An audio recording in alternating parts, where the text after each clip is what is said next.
थी और प्यारी लड़की थी। वहीं सुनील एक सरल और आगे बढ़ने की सोच रखने वाला लड़का। सुनील, बेटा सुनील कहाँ है? अरे जरा एक गिलास पानी तो दे दो। हाँ माँ, अभी आया। क्या माँ, पानी तेरे सर के पास ही तो रखा है। क्या हो गया है, तबीयत खराब है क्या? अरे नहीं नहीं, वो उठने का मन ही नहीं कर रहा था तो देखा ही नहीं। वैसे क्या कर रहा है? यहाँ बैठना मेरे पास। माँ पढ़ रहा था। वो कहना नौकरी में तो वक्त नहीं मिलता, अब ऑफिस से घर आकर ही तो वक्त मिलता है। अच्छा अच्छा ठीक है, पढ़ ले जा बेटा।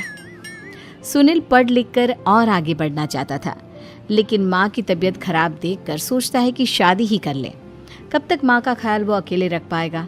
तो एक दिन, माँ ये ममता है, मैंने इससे शादी कर ली है। तुम्हारी तबीयत भी ठीक नहीं रहती तो मैंने सोचा शादी कर लेता हूँ। घर संभालने वाली और तुम्हें संभालने वाली कोई आ जाएगी तो अच्छा रहेगा। माँ अचानक से सामने बहू देखकर हैरान रह जाती है। बेटा ये क्या बात होती है? न बैंड, न बाजा, न दहेज, न शगुन, ऐसे कैसे बहू आ गई? माँ तू तो जानती है मैं नौकरी के साथ पढ़ाई कर रहा हूँ, तो कहाँ से इतना पैसा बचा पाता कि धूमधाम से शादी करता। वैसे भी माँ लोग तो आकर खाकर निकल जाएंगे, इसलिए बस वैसे ही। माँ जी, मैं आपका ख्याल रखूंगी। वैसे भी ये आगे की पढ़ाई कर रहे हैं, अच्छा कुछ कर गए तो सबके दिन फिर से अच्छे आ जाएंगे। सास को ममता की बात ठीक तो लगती है, लेकिन मन में कहीं ना कहीं लगता है कि कहीं बहू बेटे को लेकर फुर्र ना हो जाए और फिर तो वो रह जाएगी अकेली। बेटा देख, मेरा जो कुछ भी है वो सुनील ही है, और सुनील का भी अब इस दुनिया में मैं ही हूँ और कोई नहीं। क्या सुनील? बिल्कुल माँ, लेकिन आज से ममता भी मेरे जीवन का अहम हिस्सा है, जैसे तू है। सास को बड़ा बुरा लगता है कि उसकी सल्तनत में कोई और हिस्सेदार कैसे हो सकता है। कैसे कोई और उसके 30 साल के बेटे की जिंदगी में अचानक से आकर बराबर का हिस्सेदार बन सकता है। देख बहू, मैं भले थोड़ा बीमार रहती हूँ, लेकिन इसका मतलब यह नहीं कि घर की चीज़ों में मेरा कंट्रोल खत्म हो गया है। मैं आज भी इस घर की रानी हूँ, समझी? बेटा सोचता है कि ये माँ को अचानक से क्या हो गया। कल तक जो माँ कहती थी कि जिंदगी का कोई भरोसा नहीं, वो अचानक से जंग के मैदान की झांसी की रानी कैसे बन गई? माँ क्या हो गया है? सब ठीक है ना? अचानक कैसी बात कर रही हो? ममता का आज पहला दिन है, स्वागत करो उसका। आसपास की आंटियों को बुलाओ, नई दुल्हन की मुंह दिखाए करवाओ। खैर, सास होने का फर्ज निभाती है और बाद में एक सहेली के साथ बाहर निकल जाती है। क्यों नहीं बताया नहीं कि बेटे का ब्याह कर रही हो? वैसे तो सारा दिन हम ही में घुसी रहती हो। अरे मुझे भी तो अभी पता चला, यूं अचानक सर पर लेकर आ गया। कहता है बहू है माँ तुम्हारी, अब इसको भी इतना ही मैं प्यार करता हूँ जितना तुझे करता हूँ। लो जी, ये क्या बात होगी? क्यों इतना प्यार करता है? अरे माँ का प्यार तो ज़्यादा होता है। अब उसको तो कोई दूसरा पति मिल सकता है, लेकिन तुम ही बताओ, क्या माँ की ममता किसी और की हो सकती है? ना जी ना, बेटे को समझाओ ये बात। अरे क्या समझाऊं, मुझे तो खुद ही समझ में नहीं आ रहा कि क्या हो रहा है।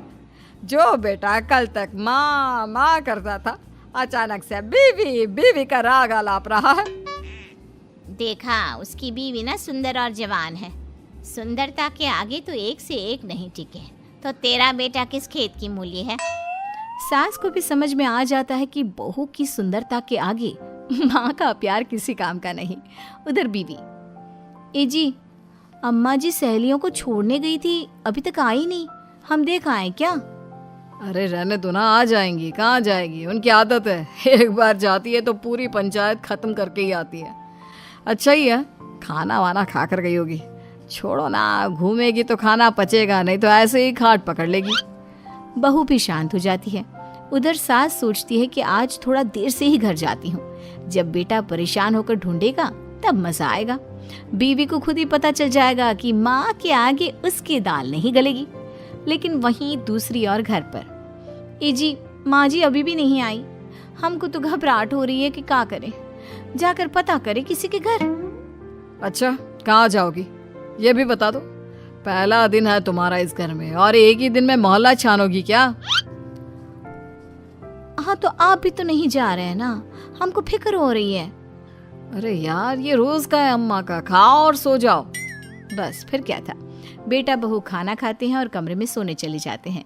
उधर जब सास को कोई देखने नहीं आता तो वो हार कर घर आ जाती है, जहाँ वो देखती है कि सारे घर की लाइट्स बंद है। सास को गुस्सा आता है। बहू, ममता बहू कहाँ हो?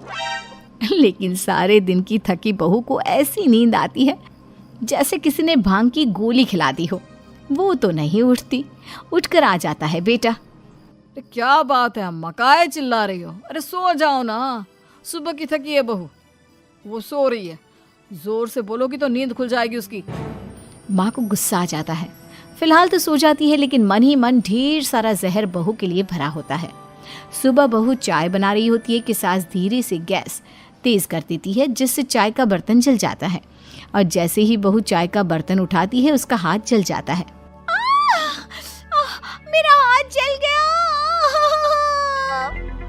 वो जोर जोर से चिल्लाकर इधर उधर भागती है कि सास थोड़ी देर में उसके हाथ में पानी डाल देती है। हाय रे बहू, क्या कर रही हो? पहली बार रसोई छुई हो क्या?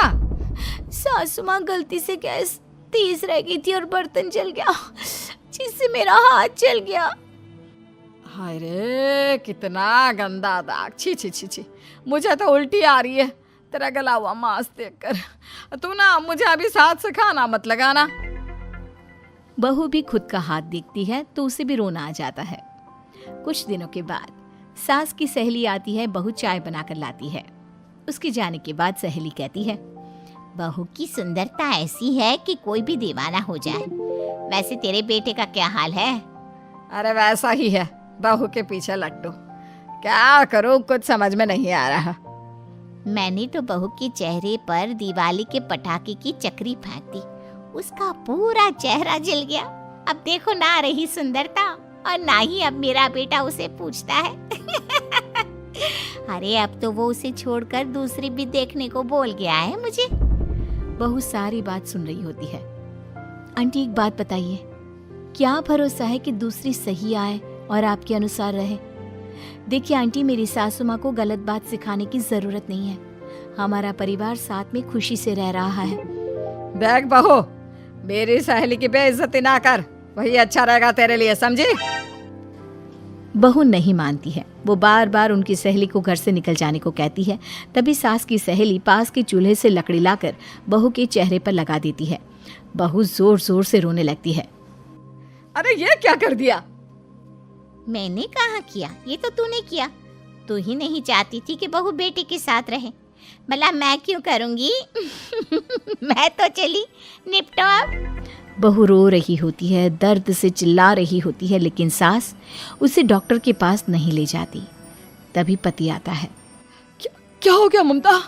ये दाग कैसे लगा? तुम कैसे जली? ममता कुछ नहीं कहती, बस दर्द से करा रही होती है। पति माँ की तरफ देखता है। हो ना हो माँ, ये पक्का आपका काम है। आप ही ममता से जला करती थी ना। देखना माँ, अब पुलिस आएगी, केस बनेगा, लेकिन पहले मैं ममता को अस्पताल लेकर जा रहा हूँ। सभी अस्पताल जाते हैं, जहाँ डॉक्टर ममता की सास से कहते हैं, आपने तो नहीं जलाया ना बहू को?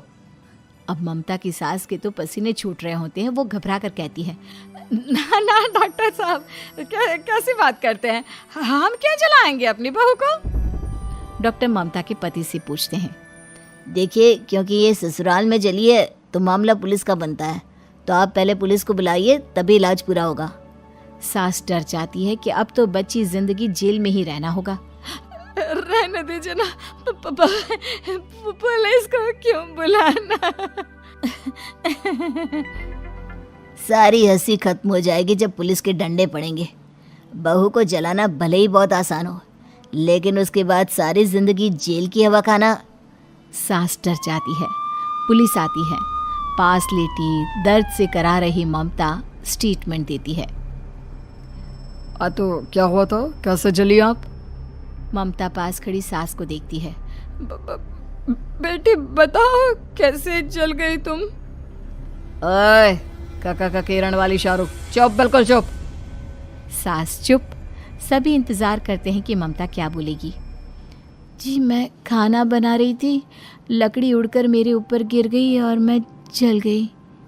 सास बहू की बात सुनकर रोने लगती है। देखा माँ, कितनी समझदार है ममता। ये चाहती तो, हाँ बेटा, ये चाहती तो मैं आज जेल में होती। मुझे माफ कर दे। मैं आगे से अभी कभी ऐसा नहीं करूंगी। बहू के साथ मिलकर रहूंगी। मुझे माफ कर दे।